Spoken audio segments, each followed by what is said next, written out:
Bonsoir, bienvenue dans ce journal. La fête de l'Aïd el-Fitr sera célébrée demain mardi 4 juin en Guinée. L'annonce vient d'être faite par le secrétaire général aux affaires religieuses.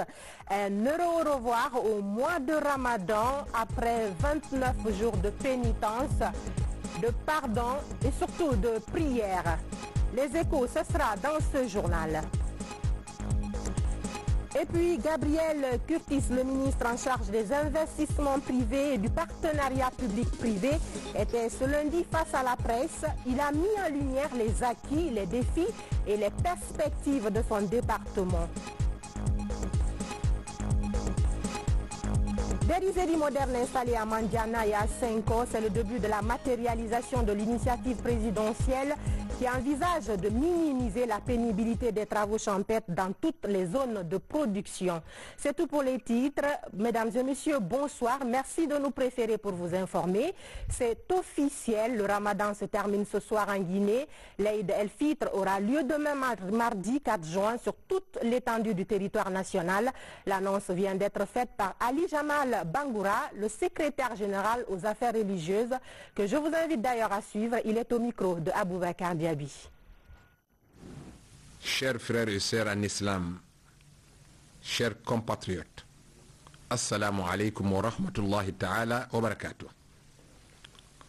Louange à Allah, de tout miséricordieux, par essence et par excellence, qui nous a permis de jeûner le mois béni du Ramadan pour bénéficier du pardon de nos péchés,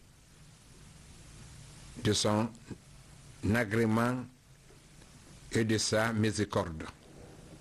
Au nom de son Excellence professeur Alpha Condé, président de la République, chef de l'État, et celui de son premier ministre, Dr Ibrahima Kassory Fofana, chef du gouvernement, j'ai l'honneur aujourd'hui de vous annoncer que sur toute l'étendue du territoire national, nous allons, dans l'unité, célébrer l'Aïd el-Fitr ou la fête du Ramadan qui marque la fin du jeûne musulman. La grande prière de l'Aïd el-Fitr, ça sera donc demain à 9 h au niveau des mosquées et espaces de prière déjà identifiés dans toutes les communes et quartiers du pays. À ce propos, justement, je vous livre ce communiqué conjoint des ministres en charge de la fonction publique et du travail, conformément aux dispositions du décret des 95-250 PRG SGG du 1er août 1995 instituant les fêtes légales à la République de Guinée. Les ministres en charge de la fonction publique et du travail portent à la connaissance des travailleuses, travailleurs et agents des secteurs publics, privés et mixtes que la journée du mardi 4 juin 2019, l'Aïd el-Fitr, fête religieuse marquant la fin du Ramadan, est déclarée férié, chômé et payé sur toute l'étendue du territoire national. Les ministres en charge de la fonction publique et du travail profitent de cette heureuse occasion pour souhaiter bonne fête à tous les fidèles musulmans de Guinée, signé Billy Nankouma Doumbouya. Le croissant lunaire est l'élément fondamental qui acte le début et la fin du Ramadan. Il occupe une place de choix en islam. C'est la mesure du temps, une boussole qui se fait souvent désirer, obligeant du coup beaucoup de fidèles à s'improviser astrologues. N'est-ce pas, Fodé Camara? Située à 381 500 km de la Terre, la Lune est le 5e plus grand satellite du système solaire. Contrairement au calendrier grégorien, guidé par le soleil, les musulmans mesurent le temps par la lune, un astre qui a une place de choix en islam. À titre illustratif, le croissant lunaire, accompagné d'une étoile, surplombe le dôme des mosquées. Au-delà des maisons de Dieu, la lune est un symbole qui s'affiche comme un étendard pour prouver son attachement à la civilisation islamique. Parallèlement à nos pratiques, comment la Lune, quand on parle de photos, de l'image de la Lune sur les drapeaux, sur les effets de symboles islamiques, vous verrez par exemple les dômes de la plupart des mosquées vous verrez, il comporte une sorte de photo de l'image de la Lune. Et ça, c'est un signe qui montre ici que c'est la Lune qui constitue un facteur important dans la civilisation islamique. Parce que la Lune ici est un symbole de l'islam. En islam, l'alternance du jour et de la nuit est marquée par les différentes phases de la Lune. Des phases qui guident les fidèles pour les aider à observer scrupuleusement des piliers de l'islam, comme le pèlerinage et le ramadan. Le début et la fin du jeûne du mois de Ramadan est déterminé par l'apparition de la lune, telle est la consigne donnée par le prophète Mohammed, paix et salut sur lui, à l'ensemble de la Oumma islamique. Quand il dit dans l'aide de ses hadiths, Soumu li ru'yatihi wa aftiru li ru'yatihi fa in humma alaykum fa akmilu idata sha'ban 30. Il dit jeûner par l'apparition de la lune et cesser de jeûner également par l'apparition de la lune. C'est-à-dire commencer à jeûner par l'apparition de la lune et cesser de jeûner également par l'apparition de la lune. Et s'il y a de l'obscurité, vous n'arrivez pas à observer l'horizon pour pouvoir déterminer l'apparition, observer l'apparition ou pas de la lune, alors compléter le mois saint de Ramadan par 30 jours. Si le calendrier, les jours de Ramadan sont comptés jusqu'à 30 jours, alors le jeûne est fini. Donc c'est un peu cela que la place, le début du mois saint de Ramadan et sa fin par l'apparition de la lune. Principale boussole du jeûneur, la lune évolue dans une orbite bien définie. Dans ce rythme immuable, elle s'achemine vers un terme fixé qui alterne entre 29 ou 30 jours. La lune, symbole de la pureté monothéiste, elle a été observée après 29 jours de pénitence ponctués par des prières et des aumônes. Place maintenant à la fête avec tout ce que cela implique, surtout en ce qui concerne les repas. Les menus sont au choix, poisson, poulet ou viande, c'est selon. Dans les marchés, les prix ont augmenté, mais malgré cela, hommes et femmes sont allés à la quête de la meilleure qualité de protéines pour leur famille. Maurice Sidibé a fait un tour dans les différents marchés de Conakry. Suivez son reportage. À quelques heures de la célébration de la fête de l'Aïd el-Fitr, les spécialistes de la cuisine rêvent de préparer des plats copieux et délicieux. Cet après-midi, les marchés sont pris d'assaut. Femmes et hommes sont à la recherche de meilleures qualités de poissons, de poulet ou encore de la viande.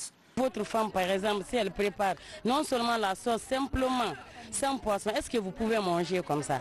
Vous ne pouvez pas. Comme ça, tu ne peux pas préparer et donner ça, comment dirais-je, à ton mari ou bien à la famille de ta belle famille, alors que la sauce n'est pas bien faite. Tu vois, c'est pas très joli. Tu ne peux pas. Tous les jours, je mange du poisson, mais en fait, là, je dois manger du poulet aussi. Mais le marché réserve quelques surprises pour les petites et bourses moyennes. Le kilo de viande se négocie entre 42 à 45 000 francs guinéens contre 40 000 avant la fête. Le poulet, quant à lui, connaît une hausse de 20 000 francs guinéens pour se vendre autour de 55 000 francs guinéens actuellement. Pour les friandes de poissons de belle taille, les prix varient entre 120 000 et 240 000 francs guinéens.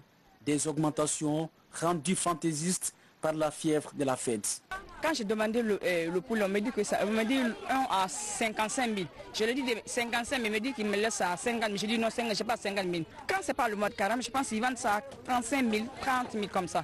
Mais comme c'est la prochaine, c'est la fête, ils nous vendent à 45 000, 50 000, 55 000. Je viens d'acheter 4 kilos à 180 000, 5 kilos à 45 000. C'est ça parce que d'habitude j'achetais la viande ici à 40 000. Aujourd'hui, je suis venue à ma surprise, on dit que c'est 45 000. Des augmentations certes, mais pas au point de freiner l'engouement des ménages pour s'offrir le plat de son choix à déguster à loisir, en famille avec tous les proches. Le choix des menus est une chose, la beauté le jour de la fête en est une autre. Ce soir déjà, toutes les femmes ont commencé à se faire belles dans les salons de beauté et ateliers de couture. Les queues sont très longues. Reportage Sayon Keta, Younous Atawel Kamara. Produits de beauté, maquillage, coiffure et tenue tendance marquent leur retour. Pour la fête, les femmes sont en première ligne pour se rendre plus belles encore. Les plus modestes et conservatrices se tressent en famille, mais d'autres préfèrent salon de beauté pour plus de coquetterie. Dans ce salon, le personnel est envahi par la clientèle. Pédicure, manucure, soins de visage sont les premiers services sollicités.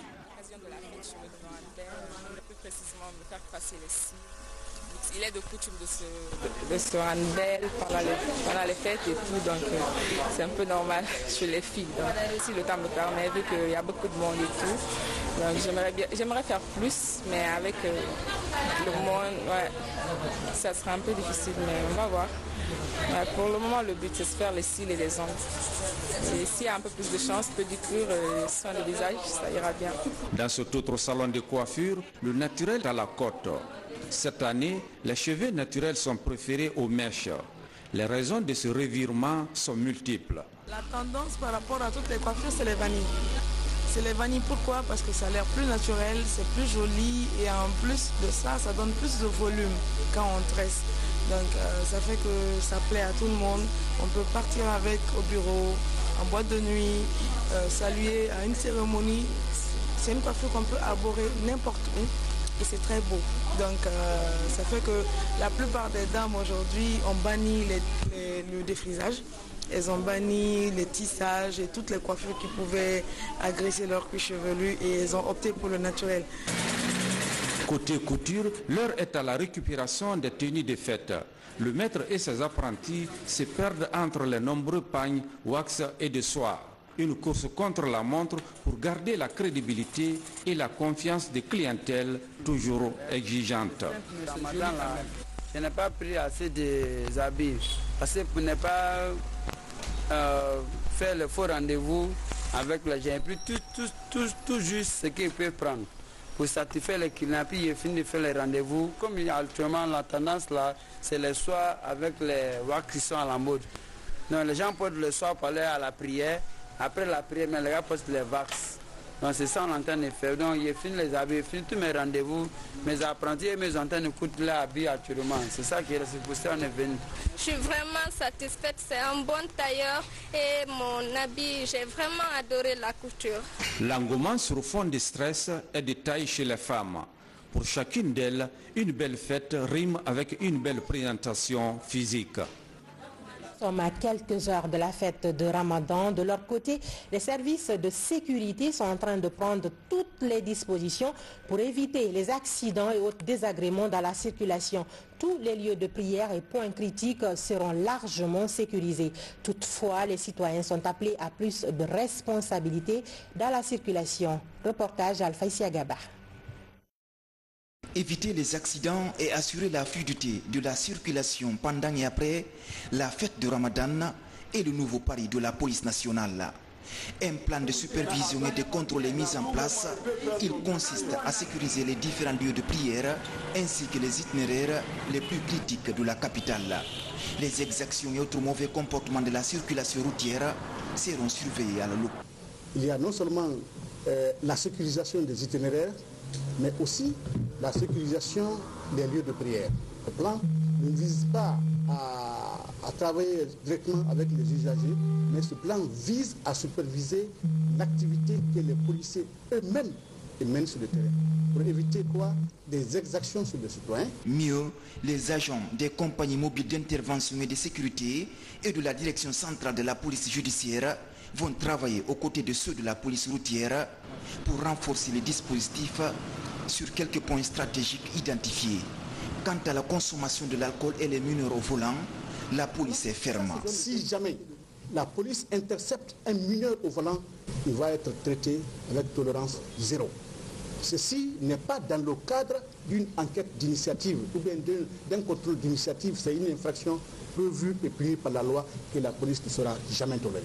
Les périodes de fête sont souvent émaillées d'accidents de la circulation à Conakry et dans certaines grandes villes à l'intérieur du pays.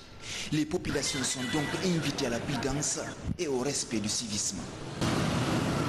Place à présent à l'actualité nationale en bref et en images.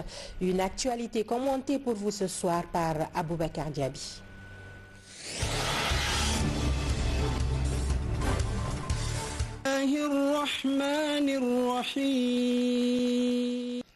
Voici les 16 candidats, dont 3 filles, qui ont postulé pour la 3e édition du concours de lecture du Saint-Coran, organisé par Guinée-Beuse.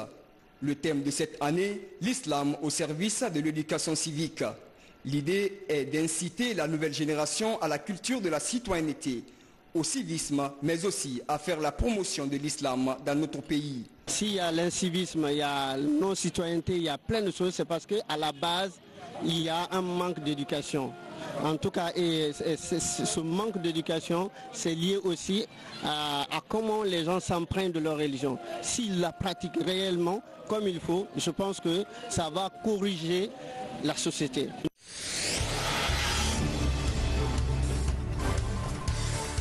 La fête du Ramadan s'annonce à pas de géant. À la Cité de la Solidarité, ce moment de charité a une allure festive sur le visage des pensionnaires.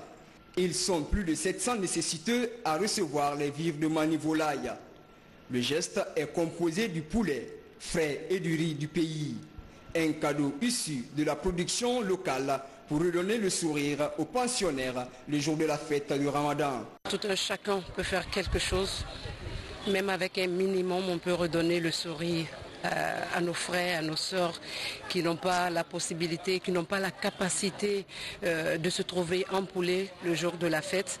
Donc c'est l'objectif même de notre sortie ce soir vers nos frères, leur donner un poulet pour que chacun puisse manger, chaque famille puisse manger un poulet le jour de la fête, des poulets de qualité surtout que nous produisons dans les fermes locales de chez nous.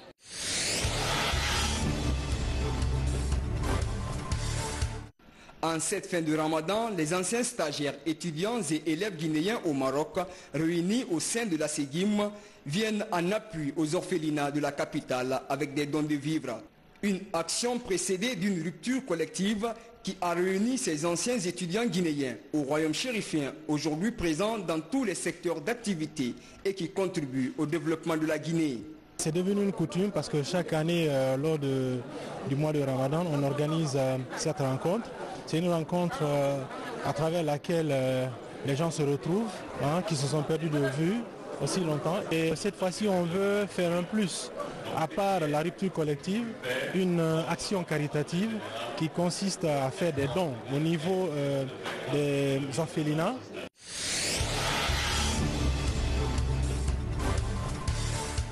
Ici à Kipé, chez le Haut Conseil de Kouroussa, ils sont nombreux à se retrouver pour la rupture collective du genre. Plusieurs repas sont partagés pour réaffirmer les liens d'amitié et de fraternité. C'est une volonté affirmée du président de la République, qui est lui-même le premier fils de Kouroussa. Donc nous avons souhaité faire cette rupture collective avec tous les ressortissants de Kouroussa. Chez le haut représentant de Kouroussa, je vais le nommer le ministre Alassane Condé. Et vous avez vu dans la cour toute la préfecture de Kouroussa, les 11 sous-préfectures, y compris le centre, sont représentés. Et je crois que ça a été fait dans une convivialité absolue.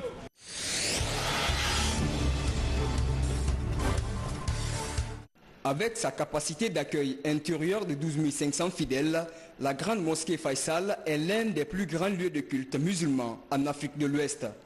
Demain, elle sera l'un des espaces qui va servir de cadre de prière de l'Eid el-Fitr, marquant la fin d'un mois de pénitence.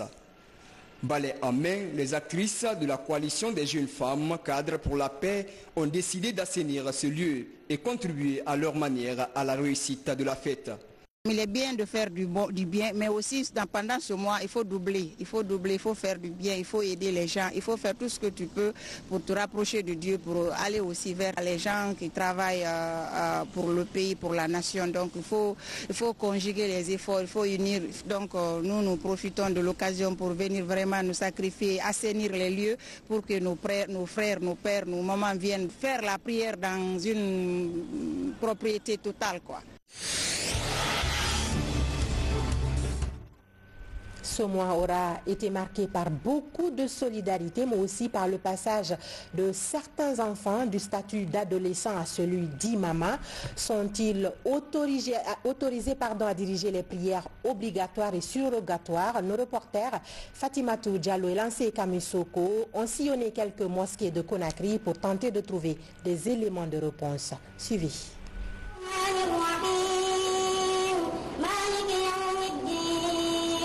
À Âgé seulement de 12 ans, Abdourahim Sow dirige des prières surérogatoires dans cette mosquée à Kobaya, malgré son jeune âge.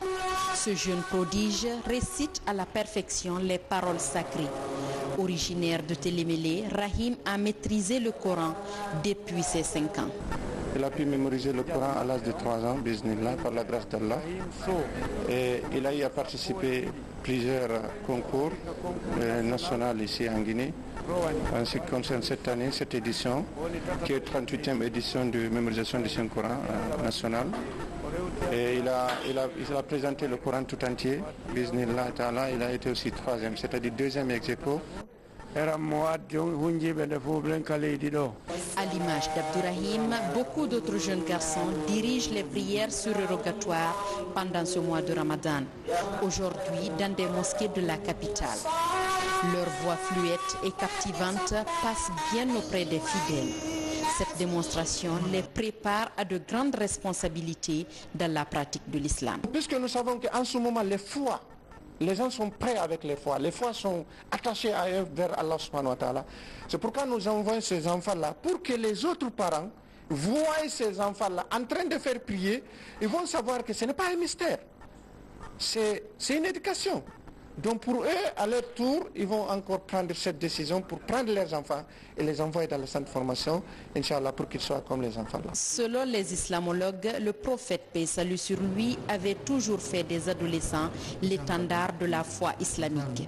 Cela pour insuffler de la pureté et de la vivacité dans la pratique de l'islam. Donner aux enfants la chance de diriger la prière surrogatoire, pourquoi pas la prière obligatoire.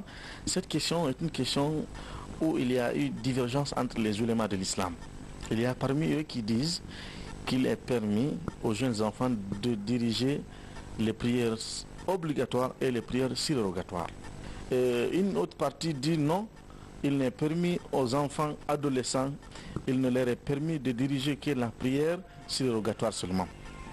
Mais quand nous voyons l'histoire du prophète salam ainsi que ses compagnons, nous allons trouver qu'il est permis aux jeunes enfants de diriger toutes les deux catégories de prières. Parce qu'en temps du prophète salam, un des compagnons qui faisait partie des plus jeunes, qui s'appelait Amr ibn Salama, il faisait prier sa famille alors qu'il avait presque 7 ou 8 ans. Le savoir-faire constitue le premier atout pour tout musulman de diriger une prière selon les hadiths du prophète Muhammad. En encourageant les jeunes à diriger les prières surrogatoires, les imams les préparent facilement à prendre la relève. Je vous le disais dans les titres, l'actualité, c'est aussi le passage du ministre en charge des investissements privés et du partenariat public-privé devant la presse. L'exercice s'inscrit, vous le savez, dans le cadre de la session d'information du gouvernement pour mettre en lumière les acquis, les défis et surtout les perspectives des différents départements ministériels. Compte rendu, Al-Gassim Oubar. L'investissement accompagne la croissance de l'économie guinéenne. Face aux journalistes, le ministre en charge des investissements et du partenariat public-privé révèle le niveau atteint dans la mobilisation des ressources financières depuis 2011. L'amélioration du climat des affaires attire l'investissement étranger. On a connu une croissance très enviable, surtout depuis 2016. 10,5% de taux de croissance en 2016, 9,9% en 2017 et d'après ce que j'ai compris, 6,6 ou 6,8% pour 2018. Donc c'est une croissance forte. C'est fait partie parmi les croissances les plus fortes au monde. De 1958 à 2010, 5 milliards d'investis de 1958 à 2010. Et de 2011 à 2018, c'est 10 milliards qui ont été investis, ou en tout cas qui sont programmés pour être investis. Certains, les investissements ont commencé, mais tous ces investissements seront programmés. Donc ce qui veut dire, en 8 ans, on a doublé le volume d'investissement dans le secteur des mines. Dans les infrastructures touristiques aussi. On a tendance à oublier, mais nous n'avons pas beaucoup d'infrastructures touristiques. Et vous voyez, ils ont poussé. Et il y a eu énormément d'investissements là-dedans. C'est 1800 milliards de francs guinéens dans l'hôtellerie à Conakry. Et à Conakry, on a multiplié par 5,5 le nombre de lits disponibles. En 2010, on était à peu près à 500 lits et aujourd'hui, on est à peu près presque à 2800 lits. Cet espace d'information a été une occasion pour le ministre d'annoncer les perspectives qui se profilent pour son département. L'accompagnement de 500 entreprises nationales, l'augmentation du taux de formalisation de 20% à 80% et la mobilisation de fonds additionnels pour soutenir l'investissement privé seront au cœur des attentions. Je suis très enthousiaste parce qu'avec tout ce que je vous ai expliqué, les perspectives sont encore meilleures. Pourquoi? Parce que nous avons une croissance économique forte depuis 3 ans. Je vous en ai parlé de 2016, 2017, 2018. Sur la moyenne sur les 3 ans, c'est 9%. Et on a un environnement plus propice et plus attractif. Au niveau de la promotion du secteur privé, nous nous sommes engagés à assister 500 entreprises nationales de diverses manières pour nous assurer qu'elles aient une oreille attentive et qu'elles puissent se développer.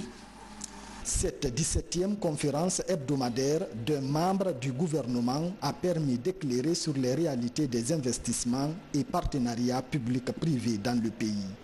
L'accélération des efforts et la diversification des partenaires, les prochains mois pourraient favorablement impacter le cycle d'émergence de la Guinée.